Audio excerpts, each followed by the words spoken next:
Welcome to Stump Mike, the voice of the fans.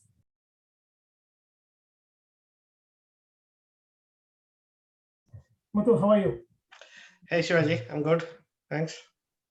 How are you? Okay, today, everyone can see there's a new person in the call. Without further ado, let's welcome Upendra Deshpande, a big cricketer and a big cricket fan as well. Welcome, Upendra. Hello, Shivaji and Muthu. Very happy to join you, gentlemen. Welcome, Upendra. Okay, today let us review the second T20 match played between India and England. So we're going to have some interesting facts, I believe. Upendra is with us. So Muthu, I think we are going to have a third level comments coming through, and it's going to be interesting. So before we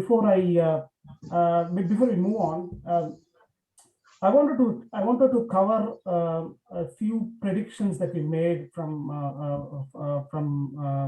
before this match. The predictions were the team selection. We predicted Ishan Kishan to replace Shikhar Dhawan. That happened today. That was really good. And also Sky got an opportunity to play. So it looks like as if Ravi Shastri and team have listened to a video and made the changes. So it is really good. They made a good score of 160 as well. That came out of our prediction as well, and it all went in India's way today. So let us start with analysis. So India won the toss. So Upendra, do you want to start there? Yeah, I think it was a good toss to win. Rightly so. India won the toss and Kohli chose fielding. What we learned from the previous match is that initially the ball is sticking to the pitch and it's a bit tricky to play. As it cools down and there's a bit of dew on the ground, which is the second inning, second part of the game, I think it's a bit easier to play. I mean, I'm not taking the credit out of away from how we batted, but I think it's a good thing that we won the toss and then chose to field. We made a valid point there, Shivaji. The toss is becoming very crucial in the games now, right? So all 5 games being played in Ahmedabad. I would say it won't be England or India who will emerge winner. It probably will be the toss. Yes. That's probably, that's a very good, interesting point there.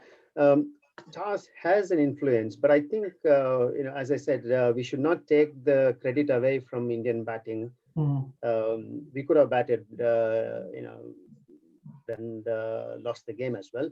Or England could have batted much better and put a high score in there, and we could have collapsed due to scoreboard pressure. I mean, it's quite possible. There is an influence of toss, but I don't think it dictates the victory as such. I mean, that's my view. Yeah. In fact, if you look in the past games, be it T20 or Test match or one days, I think the Indian team is reading the pitch very well.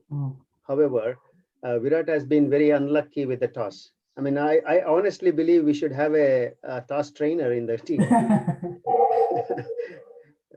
to help Virat. But he's been very unlucky losing the toss most of the time. Yeah. So whenever we won the toss, we have done the right thing. Probably that is the only thing he's intimidated about, the toss, not with the game. Yeah. I think we spend a lot of time in toss. Let's move on. So let's start with Muthu. Muthu, can you describe about the England batting and India's bowling as well, and then we'll go on to Pedro.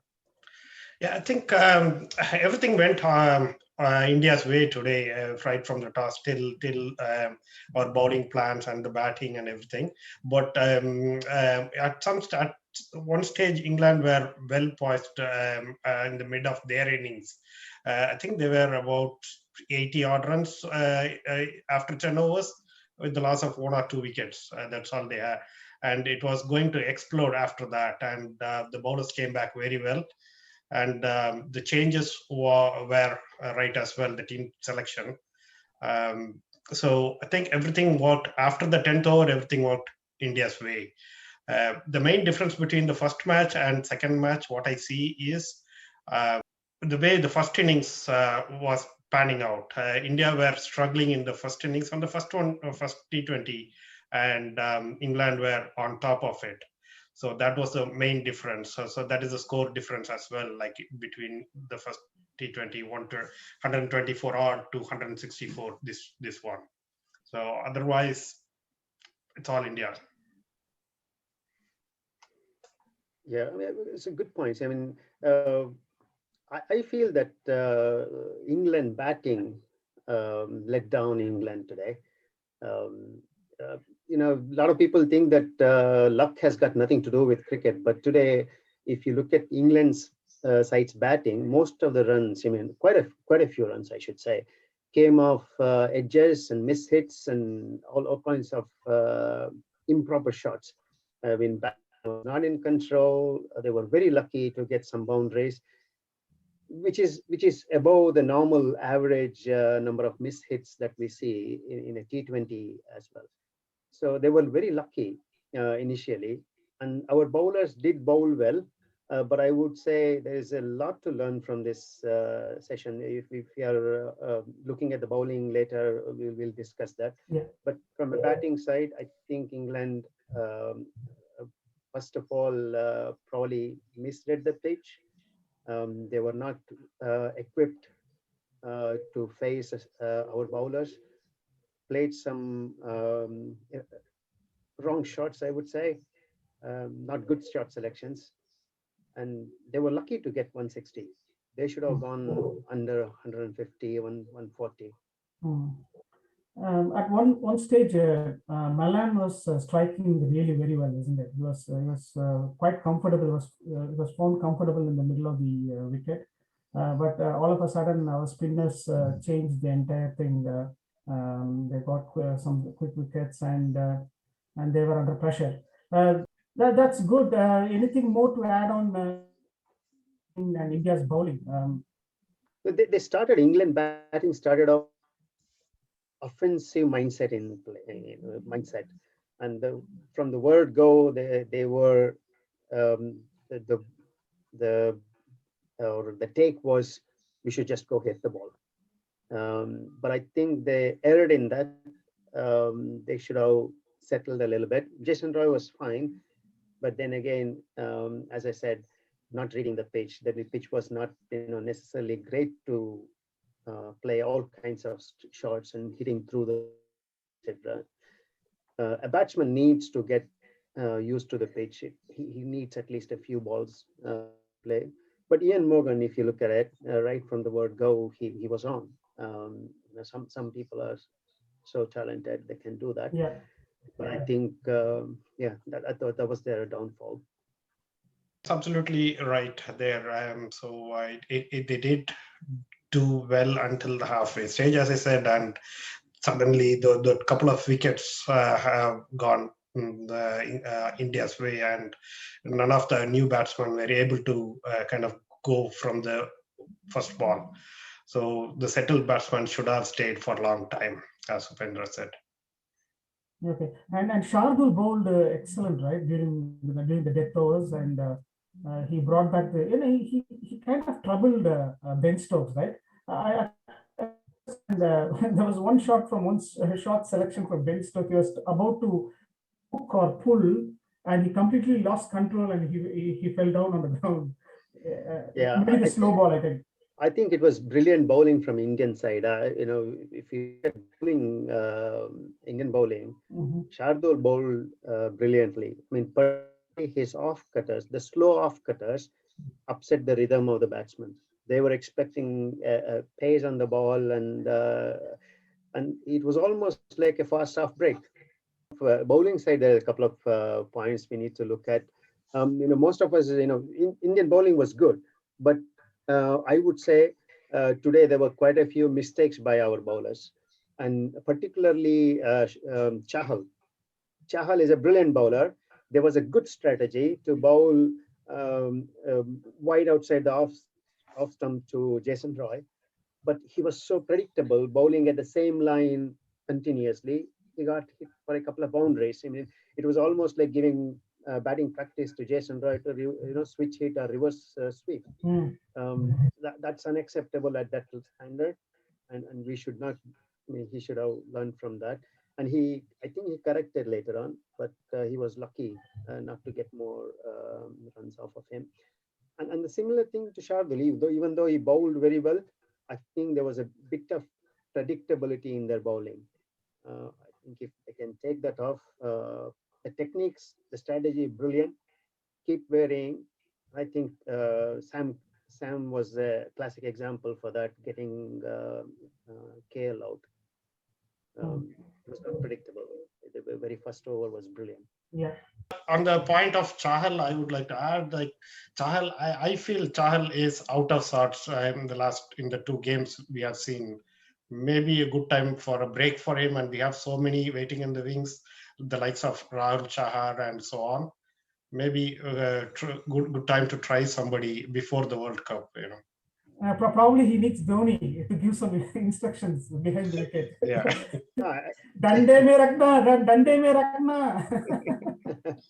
I think even Pant was saying that Dande pe rakhna today to keep varying his line. But Chahal is a brilliant bowler. It's you can't ignore him. He gets hit. I mean, he has got a big chest, big heart. And he keeps bowling those flights, and it's very hard for a leg spinner. And that's why go for good. That's where I said I haven't seen much of a flight from him in the last 2 games. That is where, like, maybe he's lost confidence or something. I think Muthu, that's a good point. I think England has decoded that, because after the Test series, or even in the Test series, they are doing a lot of reverse sweep. Correct. They're doing a lot. I think a bit of space in the ball. They are struggling to. That's what Jason Roy tried, and he couldn't do 3 balls in a row. He was beaten. Yeah. Because there was a bit of a pace. If it were flighted, he would have hit everyone for a boundary.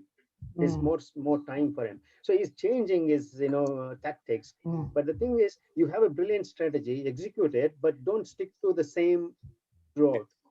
Keep your flight one, take a risk, and you might get a wicket, or you might, if you get hit. Yeah. Okay. Let's move on to India batting. Yeah, I will start with I mean, it's very simple for us today to talk about India batting. It's the two people who start. That's all. They took the game completely away from England. I think Ishan batted beautifully for his first game, and Virat just supported him. And Virat took off at the end of the innings or something. So it was a brilliant show there. Maybe a disappointing game for Rahul.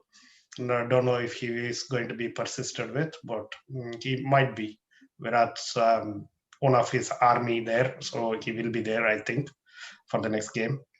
Other than that, I think we did well. Punt did well as well, so it was good.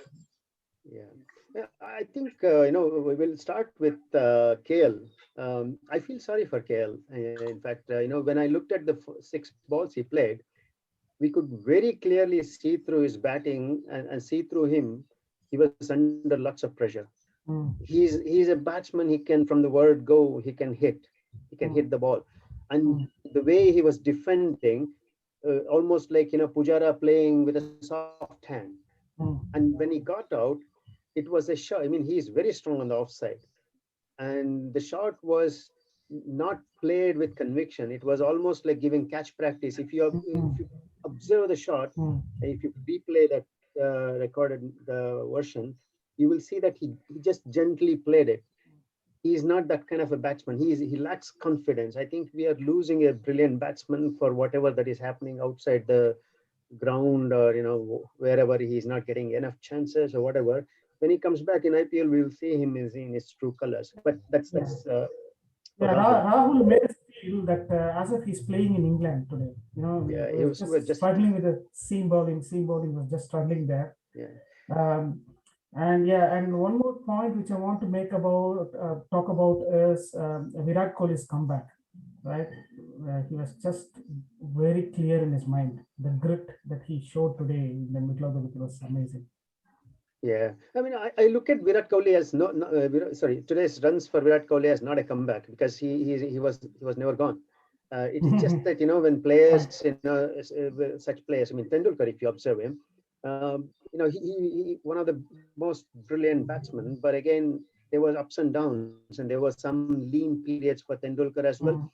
So it happens. These batsmen, class players, they have their lean periods, but again, he is back on, and today's in our Indian batting, we are looking at Ishan Kishan and we are looking at Pant playing a brilliant innings, but I think Kohli's innings was the backbone. Okay.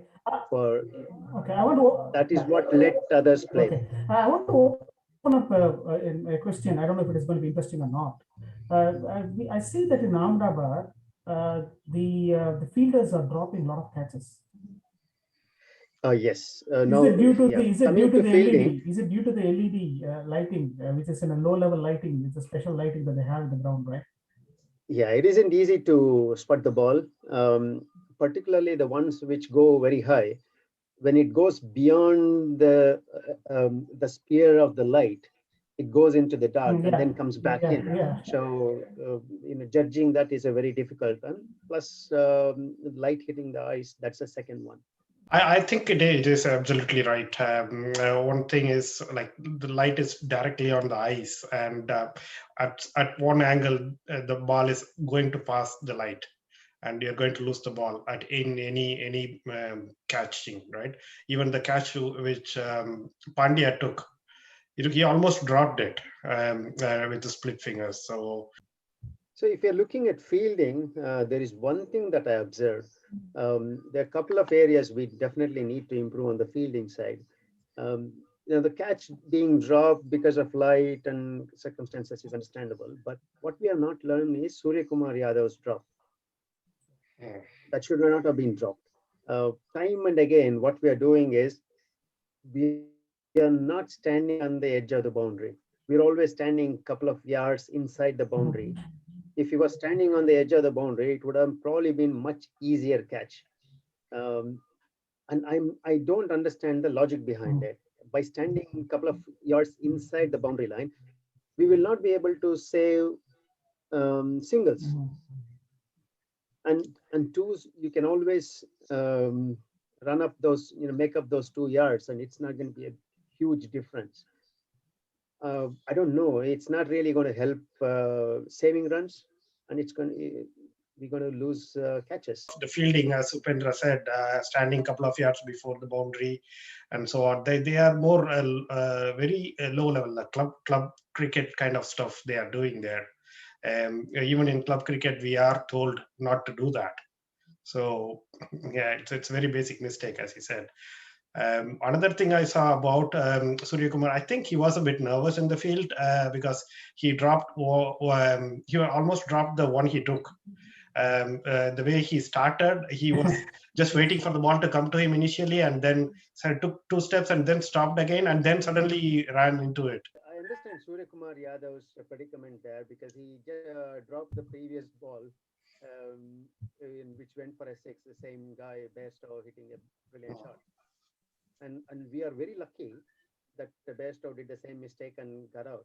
And that's where I was saying that England did not utilize their, they didn't think while batting and played some wrong shots. So Surya Kumar was probably very tense, and he was thanking God after catching the ball the second. So it was a fantastic win. India pulled it off.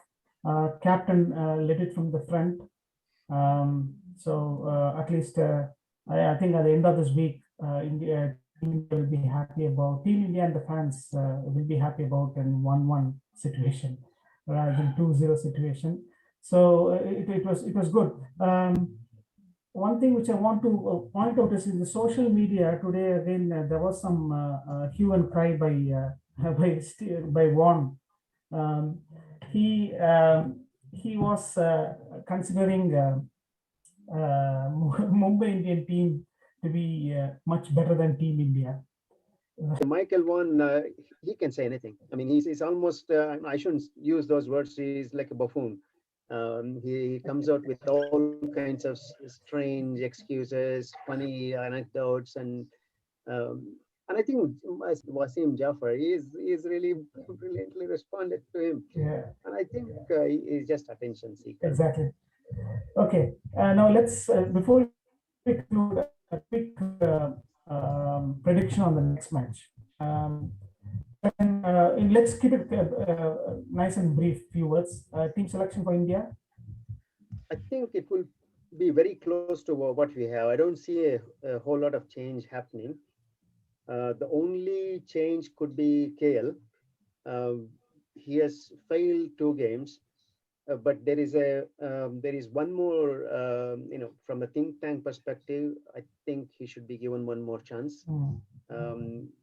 Otherwise, we might lose a player for good. Yeah. He might just lose his confidence.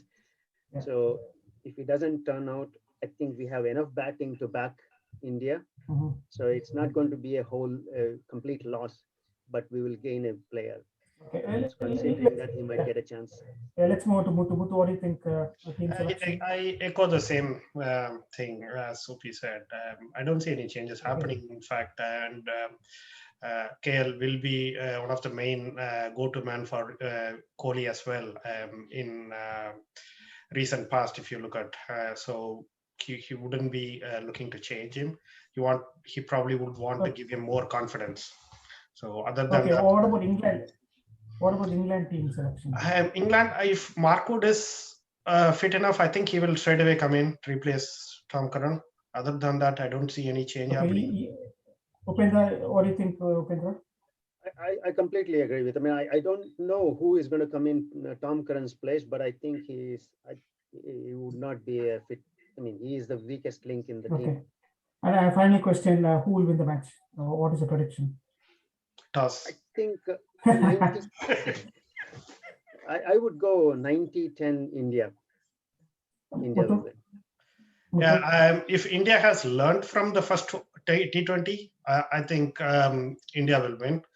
It's not just a random prediction from my side. It's more to do with the pitch that's being selected for the next game, which is a red soil pitch, which is going to turn. It's going to turn big. And we are always good on a turning pitch. So I think we are in a better shape. Okay. So my mind is on India as well.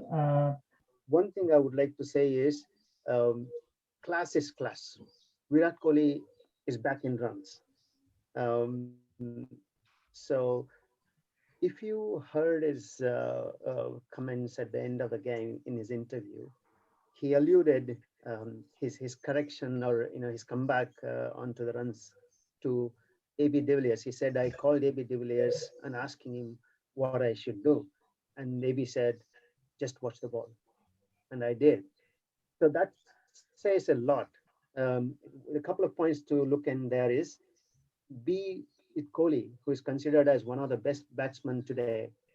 He's always hungry to learn, correct himself, and he is not hesitant to ask people outside his comfort zone. Yeah. Okay, so it was really good talking to you, Upendra. Thanks for joining us. You conclude here. Have a good night. Thanks, Upendra. Thanks, Muthu.